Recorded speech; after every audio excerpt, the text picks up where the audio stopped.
ED पर सरकार की कठपुतली होने के आरोप विपक्ष लंबे समय से लगाता आ रहा है और इस बीच सुप्रीम कोर्ट ने भी कुछ ऐसी टिप्पणी कर दी जिससे विपक्ष के आरोपों को तो बल मिल ही रहा है और साथ ही ईडी पर भी सवाल उठ रहे हैं, जिसके चलते ईडी एक बार फिर सवालों के घेरे में पहुंच गया है।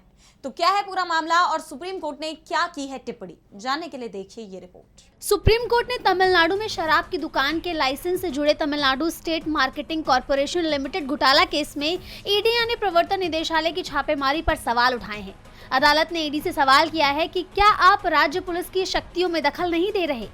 सीजेआई बी आर गवई और जस्टिस विनोद चंद्रन की बेंच ने ईडी से पूछा कि क्या राज्य पुलिस इस घोटाले की जांच नहीं कर सकती, क्या ईडी का दखल जरूरी है, इससे संघीय ढांचे पर क्या असर होगा।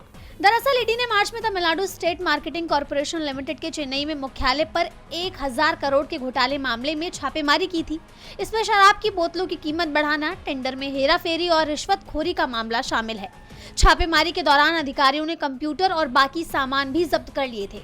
इसके बाद राज्य सरकार और कंपनी ने दावा किया कि छापेमारी अवैध है और ईडी ने अपनी शक्तियों का गलत इस्तेमाल किया है। इसके बाद मामला मद्रास हाई कोर्ट पहुंचा और फिर बाद में सुप्रीम कोर्ट। ये पहली बार नहीं है जब कोर्ट की तरफ से ईडी पर सवाल उठे हों। इससे पहले भी इसी मामले की सुनवाई में सुप्रीम कोर्ट ने कहा था कि ईडी ने सारी हदें पार कर दी हैं।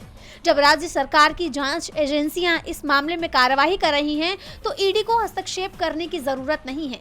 उस वक्त भी सुप्रीम कोर्ट ने कहा था कि ईडी देश के संघीय ढांचे का उल्लंघन कर रही है।